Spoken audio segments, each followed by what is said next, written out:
Ambassador Kurt Volker, the Executive Director of the McCain Institute and a former U.S. Ambassador to NATO. Welcome to RFERL. Thank you. First of all, NATO's primary objective in Afghanistan was to provide security across the country and to ensure that Afghanistan can never be a safe haven for terrorists. Do you see that mission accomplished?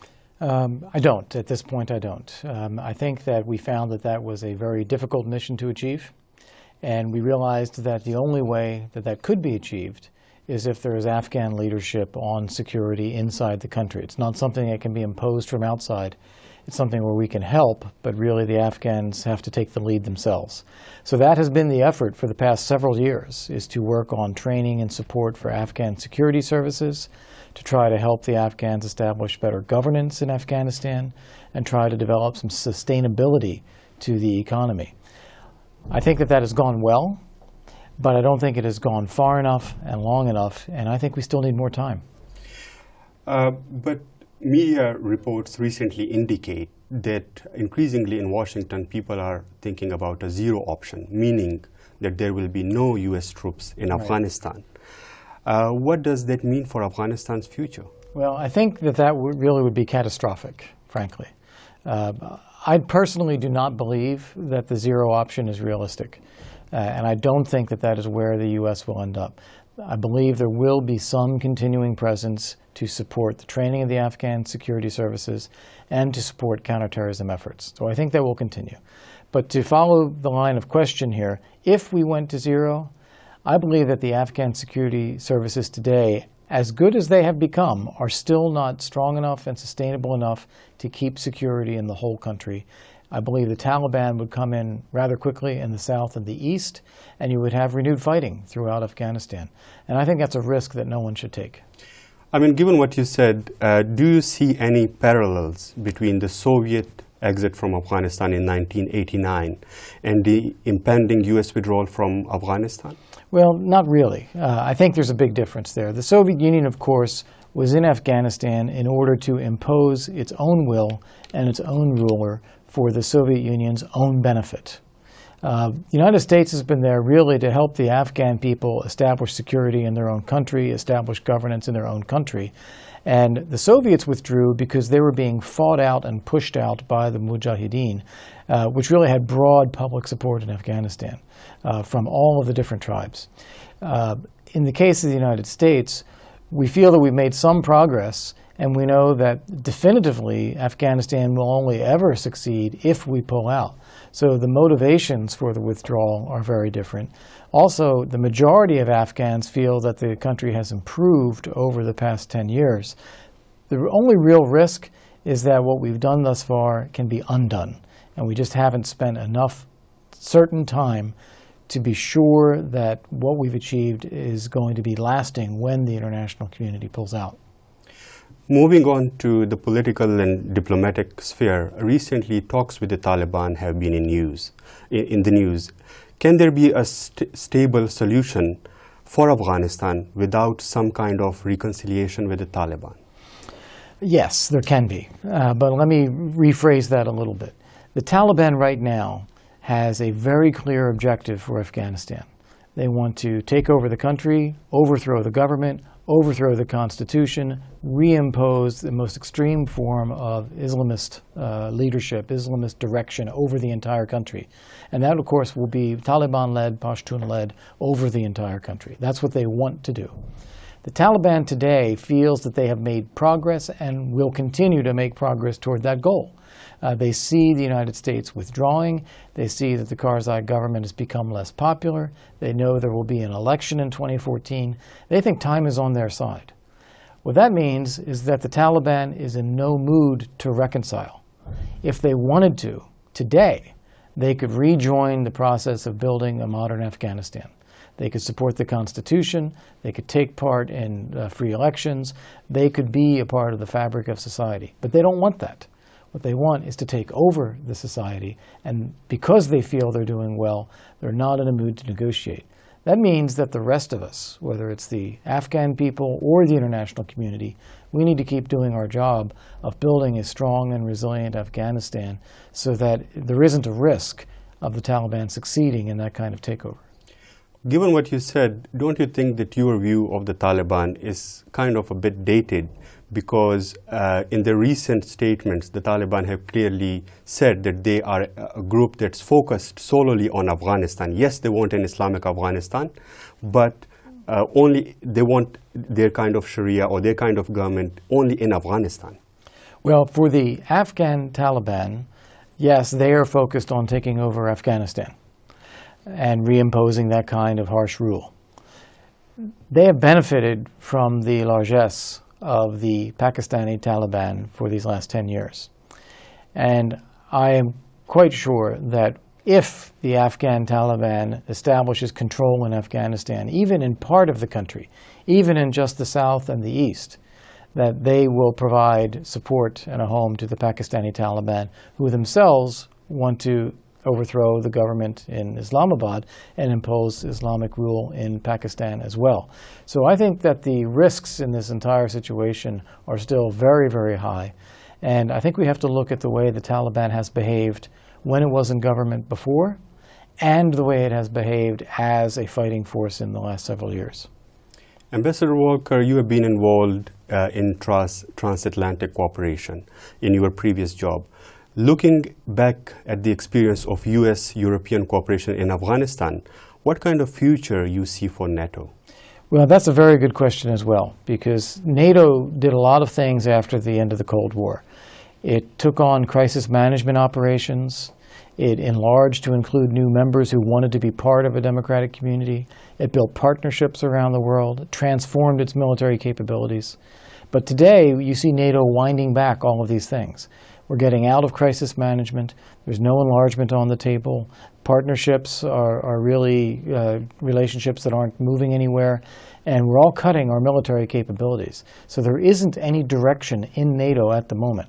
This, I think, is really troubling because the security environment that we're in is getting worse. I mean, look at Syria, look at Egypt and the risks that impose, look at violence in the Middle East. Afghanistan is not finished. We did an operation in Libya to help remove Muammar Gaddafi, but did not follow through to help the Libyans reestablish security in the country. So I think there's still a need for NATO, but we don't have this kind of vision and clarity of mission today that we need to have. And what is Europe's role in ensuring that? Europe, I think, has several roles that are important here. One of them, it needs to invest in its own security. It's not enough for the United States to be responsible for NATO security, because the American voters and the American government will not want to be responsible for security in Europe if the Europeans themselves don't see challenges and aren't willing to put their own effort into it. The second thing is that we need to realize that the environment around us is still very dangerous. I think there's an illusion of security in many parts of Europe where people think that, well, these threats are all in the past and we don't have to deal with them. I would argue just the opposite. Some things are in the past. The Soviet Union is in the past. But there are new challenges out there today that are every bit as dangerous for European societies as the challenges that we faced before. The Islamist extremists that are fighting to take power in many parts of the Middle East, the dictatorships that are killing their own populations, such as Assad in Syria, creating massive refugee troubles, Iran building a nuclear weapon and supporting some of these groups in the Middle East. And Russia has not gone away, even though it is different than the Soviet Union. And they've worked to undermine some of the pluralistic systems in neighboring states. They invaded Georgia in 2008. We're not done with the risks that are out there in the eastern part of Europe as well. Moving on to the Middle East precisely, the West was caught flat-footed in the Arab Spring. Absolutely. And it seems that it's still unsure what to do. Is that a fair assessment? That is exactly right. I completely agree with it. There was a great fear of change. So you had established dictatorships with whom the West had worked for years and years, not only the United States, Europe as well, dealing with all these regimes. And we became comfortable with that, even though we knew that they were repressive toward their own people, that they were not providing economic opportunities. And so under the surface was this boiling resentment against these regimes. When it changed, we were flat-footed. We didn't know what to do. And now we've seen that in the absence of democratic and tolerant forces establishing government in societies, they're being pushed aside by extremist militants who are themselves trying to take power. We're caught between two extremes that are deadly serious: the dictatorships and the Islamist extremists, the terrorists. They don't represent the majority of the people. The majority of the people would like something that is more normal, something that is a governance that is fair, economic opportunities for people to pursue livelihoods for themselves and their families, the ability to not have an arbitrary government sitting on top of them. Basically what people around the world aspire to. They aspire to that in the Middle East. But unfortunately, you have people on the Sunni extremist side helping them. You have Iran and Hezbollah helping some of the Shia. You have the dictatorships that have their own access to weapons getting support as well. The only people who aren't getting support are the ones who deserve it most, and that's the ones who would like to build a more inclusive and tolerant and more democratic Middle East. You have kind of described the contradictions within the Middle East. What are your worst fears? Do you see a regional civil war, a regional conflict along sectarian lines, Shia versus Sunni? You know what I would most worry about is a breakdown in state order that results in widespread warfare in the Middle East that could result in the use of some form of weapon of mass destruction. Chemical weapons, possibly, as we've seen in Syria, but it's been very minor thus far, but possibly even a biological weapon or the risk of radioactive or fissile or nuclear materials. You could really have a wide-scale conflagration. You see that the war in Syria has already spread. It has brought in Hezbollah from Lebanon. It has begun to destabilize Jordan somewhat. Jordan is really worried about this. It has helped reignite fighting inside Iraq between Sunni and Shia groups.